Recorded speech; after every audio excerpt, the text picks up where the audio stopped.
So this is my second U.S. history video, and it's called A False Start for Reform. And I'm going to be talking about Clinton's initiatives that ultimately failed and what factors caused them to do so. So when Clinton became president, he had three main initiatives.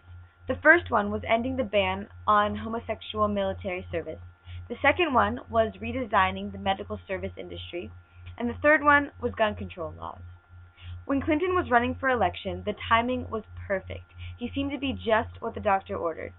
With the slumbering economy, widening gender gap, and the rising anti-incumbent spirit, it spelled opportunity for Democrats who had not had a president in the White House for all but 4 years since 1968.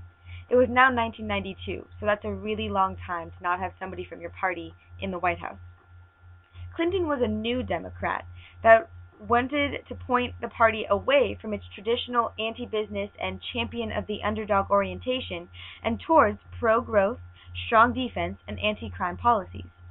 Clinton campaigned especially vigorously on promises to stimulate the economy, reform the welfare system, and overhaul the nation's healthcare system, which had become monstrously expensive. Clinton was articulate and energetic and talked about fixing the economy. His adversary, George W. Bush, ran on the ticket of family values, still echoing from Reagan's time, and his ideas were not what the public wanted. Clinton was the first baby boomer president, which means that he was born during the post-World War II baby boom between 1946 and 1965. Baby boomers are associated with a rejection or redefinition of traditional values, like Clinton was. They grew up during the 1960s, a time of dramatic social change, and are often associated with the civil rights movement, the feminist cause of the 1970s, gay rights, handicapped rights, and the right to privacy. Many of these issues Clinton would address during his presidency, one instance being his nomination of Ruth Bader Ginsburg to the Supreme Court. 70% of the voters during the election of 1992 were baby boomers, so he had a pretty good following. With this election, Democrats also racked up clear majorities in both houses of Congress, which now entertained a variety of different skin tones and genders, meaning that Congress was more diverse. With all of this seeming support from Congress and the American people, why then, when he entered the White House, did a series of costly blunders vex Clinton's presidency from the beginning? Let's begin with his initiative to end the ban on homosexual military service. Clinton wanted a complete end to the ban on homosexuals serving in the military, but was met with such opposition that he had to compromise by instituting the Don't Ask, Don't Tell policy, which would quietly accept gay and lesbian soldiers and sailors without officially acknowledging their presence in the military. I think the initiative to get a complete end to the ban of homosexual military service failed because Clinton badly overestimated the amount of support he would get based on Democratic numbers in Congress. Unfortunately, Congress people have to think about what their constituents want and how certain actions will look, and they don't always do just what you would think. I also think that the military leaders who had huge influence in this decision were Republican and were firmly against gays serving in the military, which ultimately led to the compromise from both sides called Don't Ask, Don't Tell.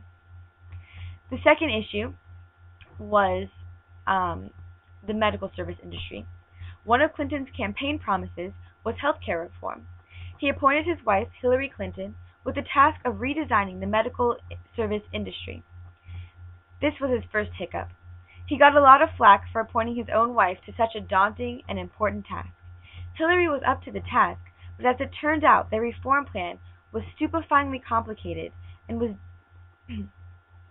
dead upon arrival to Congress in 1993. The last big initiative of the first part of Clinton's presidency was gun control laws.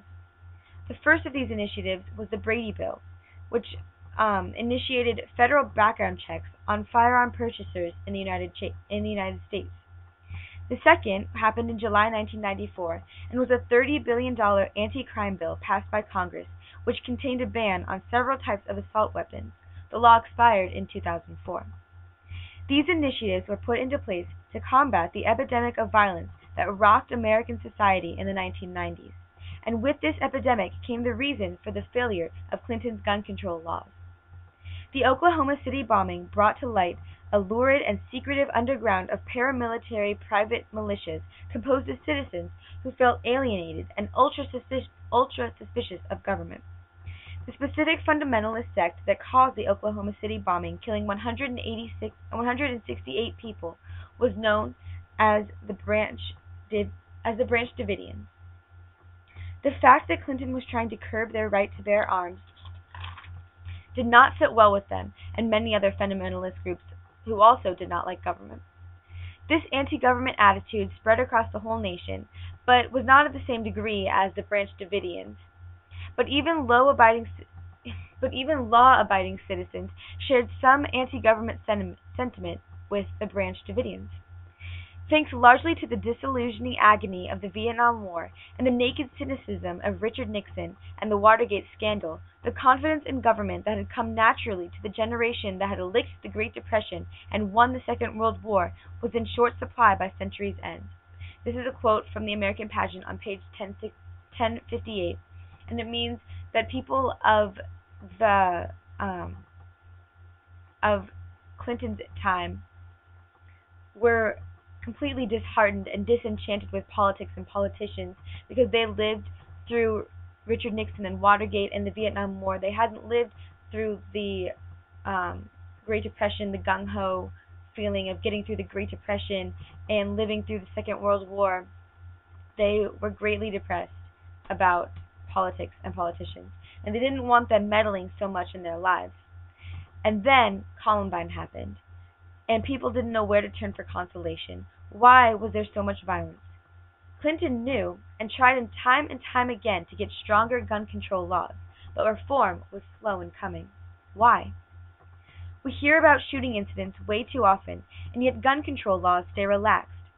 I think it's because the people with the most power to do something about this issue have a self-investment in guns and don't want to deal with stricter laws because it would hurt business. I'm not talking about politicians. I'm talking about regular people. I guess it's weird that I don't think of politicians as regular people, but that's besides the point. My uncle sells and distributes firearms for a living. He's part of the NRA, the National Rifle Association, and does everything legally. He makes a livelihood selling firearms, and I'm not condemning that by any means at all. That would be ridiculous, and it's definitely not the point I'm trying to make. I'm simply saying that he has an extremely personal investment in the production and distribution of firearms, which causes him to be against certain gun control laws that might become a hindrance to his business. This sentiment flows upward through the political grapevine until it reaches the congressperson who represents my uncle, and that congressperson votes based on what my uncle wants, because my uncle is his constituency. My uncle at this point now is being used to symbolize a broad idea and a very specific one at the same time. The broad term pertaining to the whole American people as one big constituency with amazing power. The very specific term is each individual, every single American, is their own constituent who wields awesome power to which we are sometimes unaware. Clinton badly overestimated his electoral mandate for liberal reform because he was not totally aware of the power of the people when he first came to office. Sure, he knew they were powerful because they had elected him to president, but I don't think he was quite prepared to be met with such opposition. He was the new kid on the block, coming into the White House wide-eyed and full of ideas for reform. They were very good ideas, and he meant well by them, but being the first Democrat in almost 30 years, he was not just going to step into office and change everything. Even the Democratic liberal voters and the 70% of baby boomers that had just voted him in were not wary, but they just wanted to see what he could do, start off slow. But Clinton surprised the people with intense reforms straight off the bat, something they were not used to after having Republican presidents for so long, and the result ended with 3 failed initiatives in the beginning of his presidency. Clinton wasn't stupid. He just forgot exactly how powerful the single American constituent is and how much we can change government.